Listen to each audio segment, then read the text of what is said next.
This is a pretty tall order, and we have only 15 minutes, but we'll do the best we can. So I do have a disclosure, and that is that I am a consultant for Philips Ultrasound. I teach their fetal echo course. So what we'll be talking about today is the fetal circulation and cardiac function in the normal fetus. We'll look at some of the effects of the hemodynamic perturbations that can happen to fetuses. We'll look at echo tools that measure diastolic function in the fetus. Then we'll look at some disease conditions that cause chronic and acute diastolic dysfunction. And lastly, we'll finish with some speculations about the fetus at risk for intrauterine fetal demise. So as we all know, the fetal circulation works in parallel with the dominant right ventricle. Despite the parallel circulation, filling in the ventricles is different. The left ventricle is primarily filled with the right to left shunt from the across the patent foramen ovale, with very little flow from the pulmonary veins. The right ventricle fills from systemic veins, the SVC and the IVC in the fetus.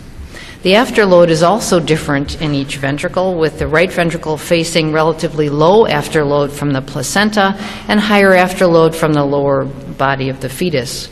On the other hand, the left ventricle afterload is much higher, as it faces increased impedance from the fetal brain and the upper body. Loading conditions in the fetus are affected by the fetal shunts, that is the ductus venosus, the PFO, and the PDA, and they change as gestation progresses. And abnormal filling or loading conditions of one ventricle affect the contralateral ventricle. In addition to loading conditions, stroke volume is also determined by the compliance of the fetal ventricles, and we don't have enough time to really go into detail about why compliance is decreased in the fetal ventricles, but it has to do with excitation, contraction, coupling, and relative immaturity of the myofibrils. The ultimate result, however, is, as we see in this bottom picture, that a small increase in volume will increase the pressure equally in the right and left ventricle and increase it to a greater extent than in the newborn or in the adult. So based on the wall tension and volume effects, the right ventricle of the fetus and left ventricle are less distensible, and circulatory reserve is hence depressed. There are mechanisms of myocardial compensation which, when overused, lead to myocardial decompensation in the fetus. If we start with abnormal ventricular loading condition or an intrinsic cardiac abnormality, that is, those things that can cause hypertrophy in the fetus, the response of the fetus is to increase the cardiac size and the number of myocytes, so the weight and the size of the heart itself increases. This then increases wall stress with upregulation of ACE, resulting in increased angiotensin II and TGIF-beta-1, all of which promote fibrosis. Then the myocardial oxygen consumption and demand increase, and the resistance to coronary flow increases, because about 75% of the resistance to coronary flow in the fetus comes from the intercavity pressure in the ventricles. This then begets further hypertrophy and fibrosis with decreased compliance, central venous pressure rises, and you have hydrops, and at that point the decompensation is complete. Now we'll talk about some of the diastolic parameters, some of the tools that we can use, the echo tools we can use to assess diastolic function. As we know, the cardiac cycle is divided into the filling time, which is the inflow duration, the ejection time when the heart ejects, and the isovolumic times, which are isovolumic contraction and relaxation. Normal fetal diastolic function shows an IVRT that's relatively short, less than about 43 milliseconds, an inflow duration that's greater than 1/3 of the entire cycle length, a biphasic Doppler inflow pattern at the AV valves with a predominant atrial wave, and an SDI ratio of about 1.5. There's limited data on that, but the one paper from the San Francisco group suggests that that is a reasonable number. And the SDI, of course, is the ejection time plus the isovolumic times over the filling times, and we'll talk about that more a little bit later. As ventricular function decreases, what we see are changes in the filling time and the isovolumic times. The ejection time is much less affected. So filling time decreases, as we see here, until the normal biphasic wave that we see becomes monophasic, and that reflects decreased ventricular compliance. In addition, the isovolumic time increases, which implies that there is impaired active relaxation. The other way we can look at diastolic function in the fetus is to assess flow in the systemic veins. As we all know, the ductus venosus is a very important structure which diverts blood away from the liver and takes it to the right atrium where it crosses the PFO and gives oxygenated blood to the left side of the heart. The flow in the ductus venosus is composed of flow during systole and diastole with a little flow during atrial systole.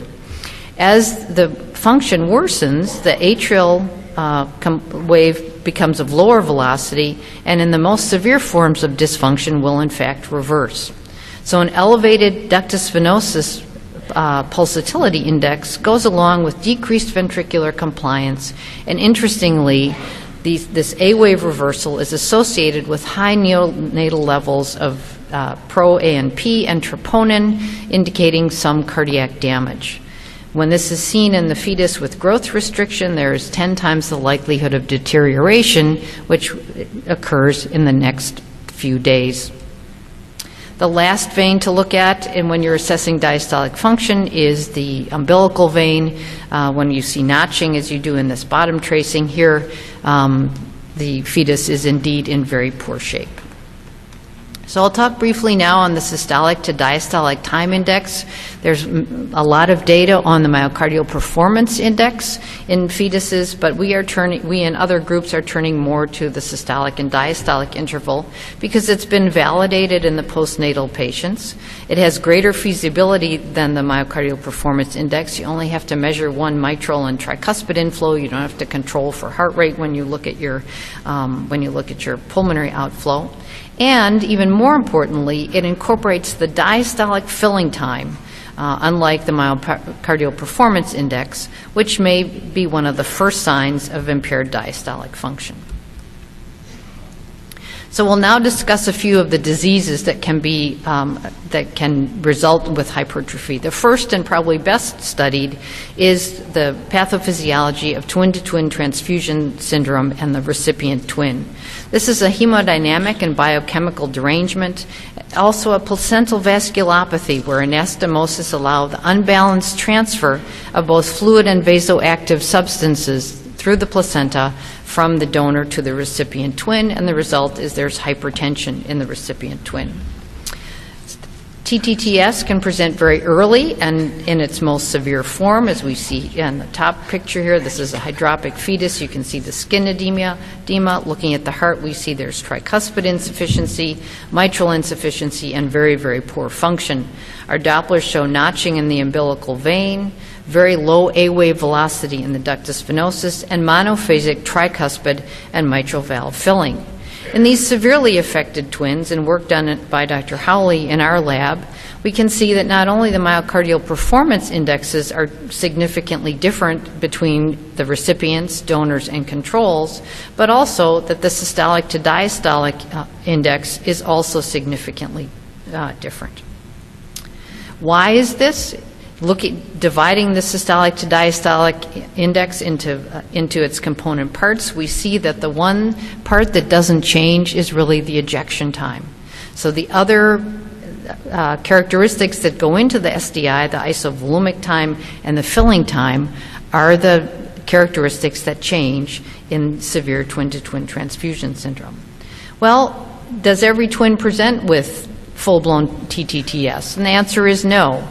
So some people, including the lab in Cincinnati, have looked at what happens in twins who go on to later develop twin-twin transfusion syndrome, and so who in their earliest evaluation do not have any signs of that cardiomyopathy. This is an example of one such twin. We see at 23 weeks there is a little bit of hypertrophy here. The tricuspid valve inflow is not perfect. There's certainly some fusion, but it's not monophasic, and the mitral inflow looks just fine. The MPIs are a little bit high, but not terribly high. On the other hand, 3 weeks later, we can't really detect that much of a difference in the systolic function. The hypertrophy is still there, but monophasic tricuspid filling and monophasic mitral valve filling is present, and the MPIs are much, much higher.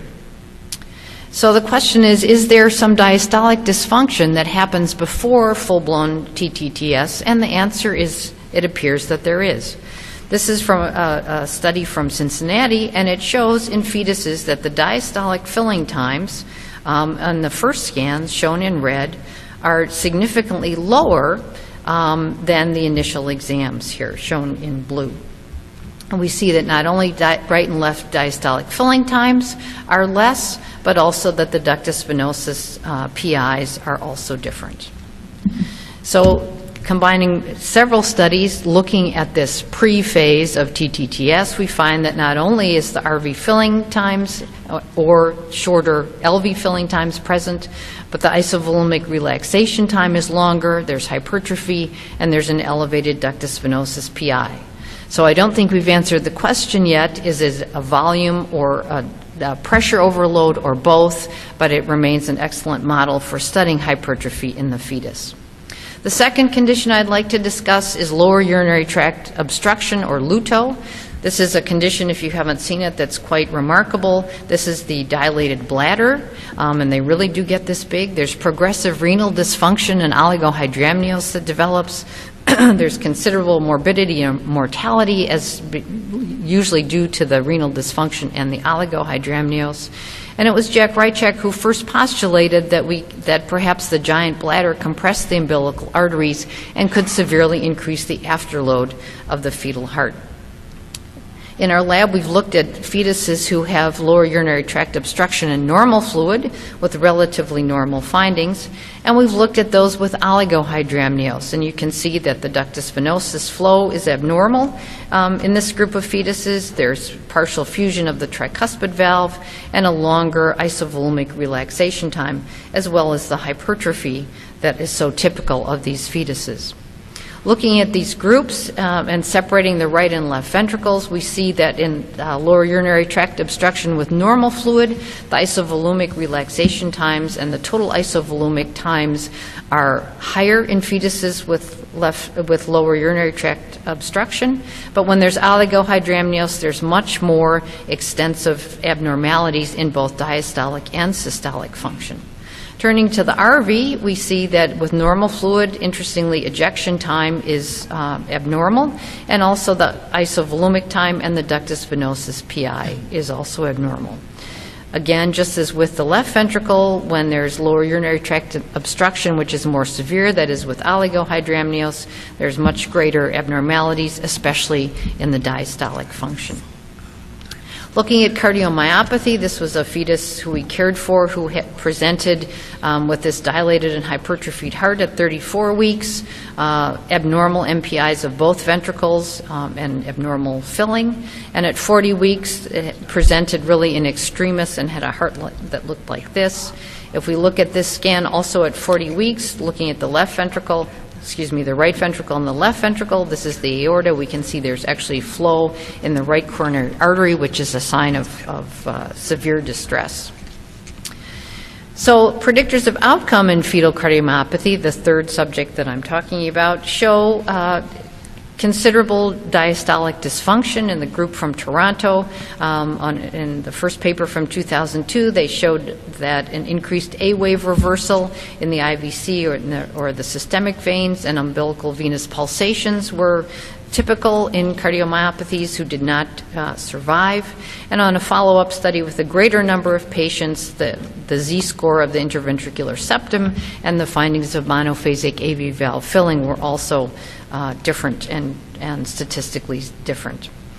In summary, ventricular dysfunction, diastolic dysfunction, occurs because the ventricle faces an increased afterload, and ability of the contralateral ventricle to cope with the increased volume or pressure has to do with whether or not the fetus does well. The gestational age at the time of derangement, the hemodynamic derangement, and the pressure, whether it's a pressure or volume or intrinsic cardiac abnormality, or does one perhaps cause the other. And then, of course, whether it's chronic or acute. I'd like to close with a paper and some thoughts. This is a paper from the Toronto group looking at fetal demise in congenital heart disease. And what's remarkable is you can see that the fetuses with hypertrophic cardiomyopathy have the highest prevalence of fetal demise compared to any other congenital heart disease. And the future directions and some speculation come from two really different observations. One from the early 70s that looked at IHSS, is what they called it then, showing the asymmetrical septal hypertrophy and myocardial disarray that was so pathognomonic of that disease was also found in the fetus and in fetuses with pulmonary and aortic atresia. If we combine that with the idea that the perinatal period is the most vulnerable time in the human life cycle, and even in the near or late-term fetus, the rate of sudden death is higher than at any other time during the human life cycle, and at least 16 to 40% of fetal losses are entirely unexplained, I leave you with two questions, and that is, could the myocardial fibril disarray that we've seen in IHSS and in fetuses with very high ventricular pressure, could that contribute to the development of hypertrophy, and could diastolic dysfunction due to hypertrophy contribute to the high rate of unexpected fetal losses? Thank you.